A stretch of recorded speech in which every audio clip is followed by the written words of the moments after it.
With Assassin's Creed going into like a fully fledged open world RPG, we knew that choice was the next logical step for us. We were like, hey, choice is our thing. It's the philosophy that's flowing through all of the creation of the game, and that extends to being able to choose your character. It extends to naval and how you're going to customize your ship, how you're going to play with your ship, who you're going to recruit for your ship. And then you can make a choice about the way you're going to approach quests. It had to be everywhere or nowhere at all in terms of how we were looking at making things. So yes, the narrative will lead to different conclusions, but if you go off the beaten path, you will be surprised and you will have to make choices, sometimes dire, sometimes not. So yes, we want to give that autonomy to the player. You can choose if you're going to help the Athenians dominate the Greek world or the Spartans, and you can change your choice in that playthrough as well. We wanted to approach the combat in a way that gave the player more options, more customization, more ability to have choice in the way that they approach every combat situation.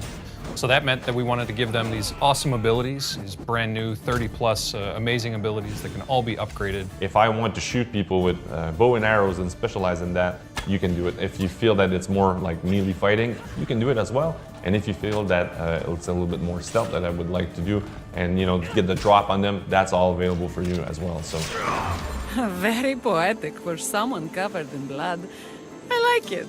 The romancing, we have a handful of characters that we can romance. They don't necessarily intertwine with the bigger picture, so they're much more regional content stories or a little bit more for fun. When we set out to make the story in Assassin's Creed Odyssey, we knew that we were going to have multiple endings. Now, for us, it meant making a series of choices through a series of quests that would impact the ending, and not just be multiple endings based on one decision you make at the end, which sometimes other games fall prey to.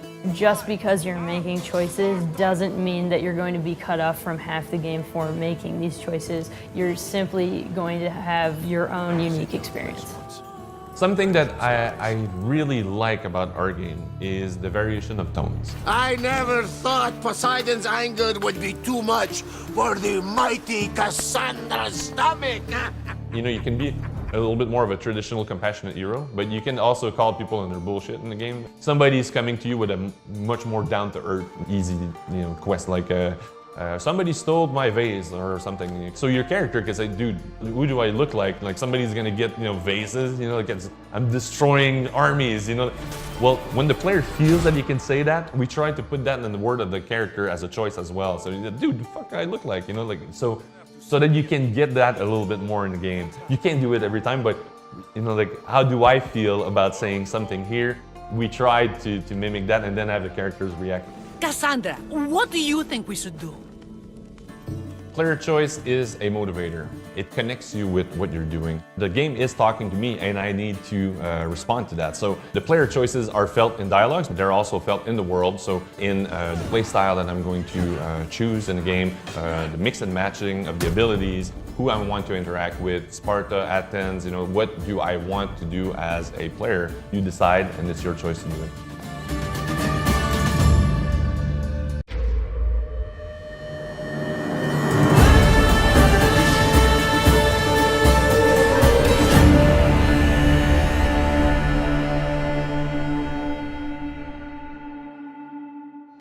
So you're born in Sparta, your player character is born in Sparta, but you move out of Sparta at an early age. So your combat style is not a true Spartan phalanx with the shield and the spear.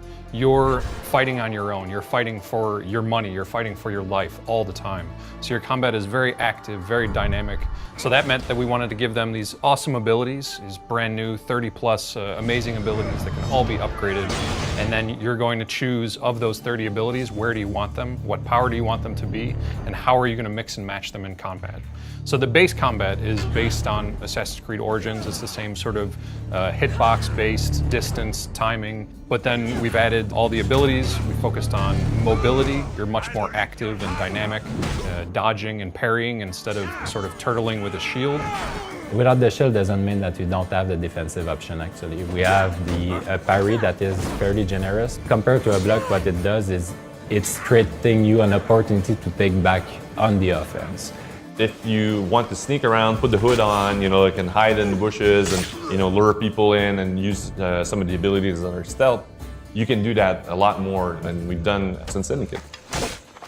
Because of your DNA, because of the spear being an artifact of the first civilization, you combine those two things and you get just really, really impressive game-changing abilities for range, for shooting your bow, for the melee combat, and then for assassination as well.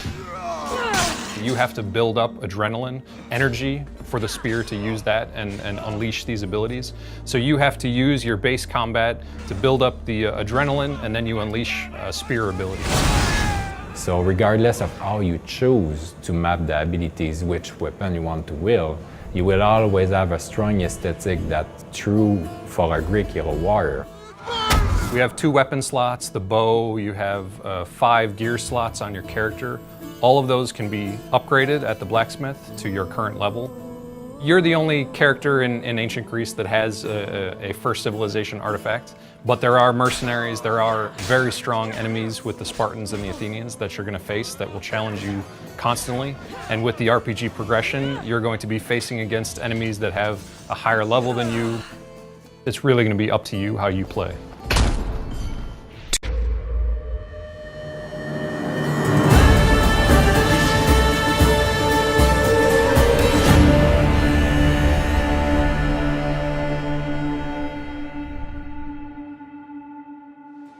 Everywhere in the world, at any point, you can use your ship and go in the water, you can swim, dive, you can go on land, come back. It's always there, it's always on the map.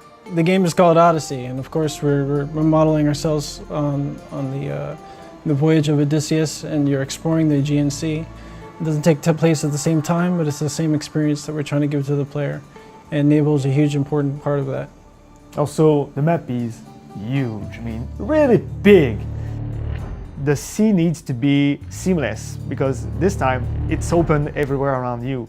So we had to do a lot of tech on that, making sure that the shorelines where you could see like the waves coming and dying on the beaches. You have a lot of big waves when you go far away in the ocean.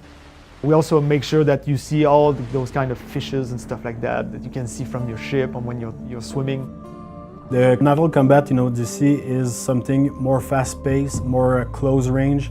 It's more intense than ever. The fact that we have people shooting javelins and arrows make us put the ship closer together so you can see the action. What we discovered in the end was that mobility was a key factor of making a fun experience for the player. So in fact, the boat has a very high acceleration. You're able to turn really fast, you're able to move really fast. You may see a boat about to ram you, and then like within a couple seconds you can sort of dodge out of the way because of the mobility of the ship. Some ships were shooting fire ammunition to burn the other ship. The most important tactic was the ramming and the cleavings. Yeah, and of course cleaving a ship is advantageous to the player because it's going to give them more life, more resources. So you're always looking for that opportunity to cleave a ship, not only for the spectacular nature of it, but also as a gameplay, it benefits the player. During those times, the ship was able to board and kill the remaining crew. And after that, loot the treasure on the ship because there's a bunch of chests. The bigger the ship is, the bigger the rewards are. So every time you sunk a ship, in fact, there's like chests that are being released in the ocean. You can dive and try to hunt them. It's pretty interesting. And if you go too far in the water, you might encounter some sharks also, so it's pretty hard to kill. There's definitely going to be some unique ships on the water, some unique challenges. When you first encounter these ships, if you're a low level, you're going to learn to run away quickly. As you get stronger, your ship is going to get stronger.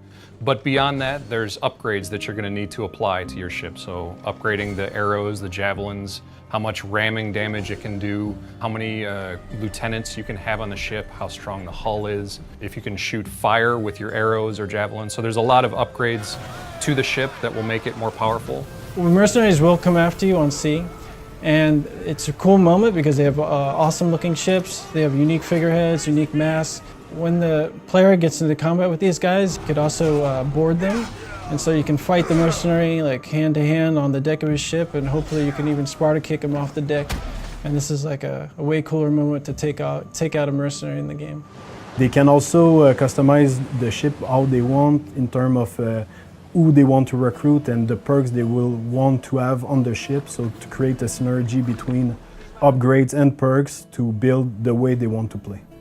You can recruit lieutenants from people in the world, be they individual weak archer, or if you want to find the best mercenary in the world, you can go knock that person out, pay them, convince them to join your crew.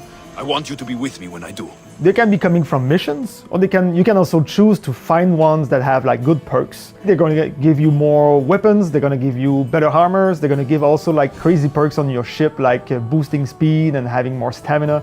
So they're changing almost every kind of part of your boat, in fact. So every one of them is very different. And then when you buy a certain ability, you can call them into combat for you. And either create a distraction, or you can go join them in the fight. Their destiny. So the sea shanties, we have a couple at the beginning of the game that are available, and the more you progress in the game, you will unlock some sea shanties that will be about your Odyssey.